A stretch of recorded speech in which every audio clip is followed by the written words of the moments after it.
Welcome back to my YouTube channel. ഇനി ഞാൻ വന്നിരിക്കുന്നത് മുരിങ്ങയിട്ട് വെച്ച ചെമ്മീൻ കറിയുടെ റെസിപ്പി ആയിട്ടാണ്. വളരെ ഈസി ആയിട്ട് നമുക്ക് ഉണ്ടാക്കാൻ പറ്റുന്ന ഒരു കറിയാണിത്. അതുപോലെ ചോറിനൊപ്പൊക്കെ കഴിക്കാൻ നല്ല ടേസ്റ്റും ആയിരിക്കും. അപ്പോൾ നമുക്ക് വീഡിയോയിലോട്ട് പോവാം. കറി തയ്യാറാക്കാനായിട്ട് ഞാനിവിടെ 1/2 കിലോ ചെമ്മീൻ എടുത്ത് വെച്ചിട്ടുണ്ട്. നല്ലതുപോലെ കഴുകി വൃത്തിയാക്കി വെച്ചിട്ടുള്ളതാണ്. ഈ ചെമ്മീനൊന്ന് വേവിച്ചെടുക്കാനായിട്ട് ഞാനിവിടെ ഒരു പാത്രം ഗ്യാസ് സ്റ്റൗവിൽ വെച്ചിട്ടുണ്ട്. ഇതിലേക്ക് നമ്മൾ കഴുകി വൃത്തിയാക്കി വെച്ചിരിക്കുന്ന ചെമ്മീൻ ചേർത്ത് കൊടുക്കാം. ഇതിലേക്ക് 1/4 ടീസ്പൂൺ മഞ്ഞൾപ്പൊടി ചേർത്ത് കൊടുക്കുക. 1 ടീസ്പൂൺ മുളക് പൊടി ചേർത്ത് കൊടുക്കുക. അപ്പോൾ എരിവുള്ള വറ്റൽമുളകിൻ്റെ പൊടിയാണ് ഞാൻ ചേർത്ത് കൊടുക്കുന്നത്. ഇനി ഇതൊന്ന് മുങ്ങി നിൽക്കാൻ പാകത്തിനായിട്ട് വെള്ളം ഒഴിച്ചു കൊടുക്കുക. അപ്പോൾ വെള്ളം ഒഴിക്കുമ്പോൾ കുറച്ച് അധികം ഒഴിക്കുക. മുരിങ്ങയും കൂടെ വേവാനായിട്ടുള്ള വെള്ളം വേണം ഒഴിച്ചു കൊടുക്കാൻ. ഞാനിവിടെ ഏകദേശം 2 കപ്പോളം വെള്ളം ഒഴിച്ചു കൊടുക്കുന്നുണ്ട്. ഇനി ഫ്ലെയിം ഒന്ന് ഫുള്ളിൽ വെച്ചതിന് ശേഷം ഇതൊന്ന് മൂടി വെച്ച് വേവിക്കാം. അപ്പോൾ മൂടി വെച്ച് വേവിക്കുമ്പോഴും ഇടയ്ക്കൊന്ന് തുറന്ന് നോക്കി ചെമ്മീൻ കറക്റ്റ് വേവായൊന്ന് നോക്കണം. ഇതിൽ നിന്ന് ചെറിയൊരു കഷ്ണം എടുത്ത് കഴിച്ച് നോക്കുമ്പോൾ വേവായൊന്ന് മനസ്സിലാവും. അപ്പോൾ ഈ ചെമ്മീൻ കറക്റ്റ് വേവായിട്ടുണ്ട്. ഇനി ഇതിലേക്ക് 2 മുരിങ്ങ നീളത്തിൽ അരിഞ്ഞത് ചേർത്ത് കൊടുക്കുന്നുണ്ട്. മുരിങ്ങ വേവാൻ വേണ്ടിയിട്ട് ഒരുപാട് സമയമൊന്നും വേണ്ട. അതുകൊണ്ട് തന്നെ ഈ ചെമ്മീൻ മുഴുവനായിട്ട് വേവായതിന് ശേഷം മാത്രം മുരിങ്ങ ചേർത്ത് കൊടുക്കുക.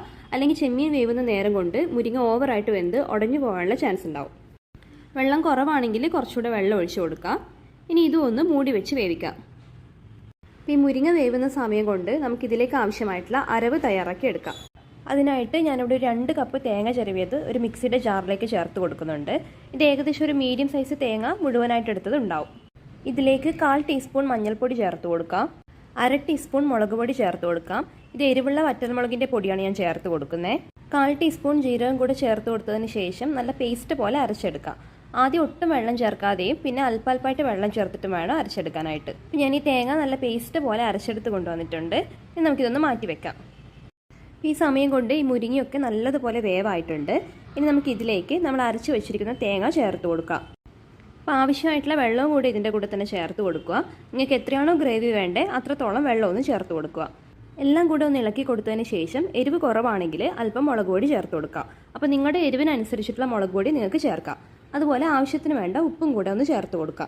എല്ലാം കൂടെ മിക്സ് ചെയ്ത് കൊടുത്തതിന് ശേഷം ഫ്ലെയിം മീഡിയം ആക്കിയിട്ട് ഒന്ന് മൂടി വെച്ച് വേവിക്കുക. അപ്പോൾ മൂടി വെച്ച് വേവിക്കുമ്പോൾ പാതി മാത്രം മൂടി വെച്ച് വേവിക്കുക. മുഴുവനായിട്ട് മൂടി വെച്ച് കഴിഞ്ഞാൽ ഈ തേങ്ങയുടെ അരപ്പ് തിളച്ച് മറിയാനുള്ള ചാൻസ് ഉണ്ടാവും. അപ്പോൾ ഞാനിതൊരു 3-4 മിനിറ്റ് നേരം ഒന്ന് മൂടി വെച്ച് വേവിച്ചിട്ടുണ്ടായിരുന്നു. ഈ തേങ്ങയുടെ അരപ്പൊക്കെ നല്ലതുപോലെ ഒന്ന് തിളച്ച് വരുന്നുണ്ട്. ഉപ്പും എരിവും ഒക്കെ പാകത്തിനായിട്ടുണ്ട്. അതുപോലെ തേങ്ങയുടെ ആ പച്ച കുത്തലൊക്കെ മാറിയിട്ടുണ്ട്. ഇനി നമുക്കിതിലേക്കൊന്ന് താളിച്ച് ചേർക്കണം. അതിനു മുന്നേ ഞാൻ ഇതിലേക്ക് 2 അല്ലി കറിവേപ്പില കൂടെ ചേർത്ത് കൊടുക്കുന്നുണ്ട്. ഇനി താളിച്ച് ചേർക്കാനായിട്ട് ഞാനിവിടെ ഒരു പാത്രം വെച്ചിട്ടുണ്ട്. ഇതിലേക്ക് 1 ടേബിൾ സ്പൂൺ വെളിച്ചെണ്ണ എടുക്കാം. ഫുൾ ഫ്ലെയിമിൽ തന്നെ വെച്ചതിന് ശേഷം എണ്ണ നല്ലതുപോലെ ചൂടാവുമ്പോൾ ഇതിലേക്ക് 1/2 ടീസ്പൂൺ കടുക് ചേർത്ത് കൊടുക്കാം.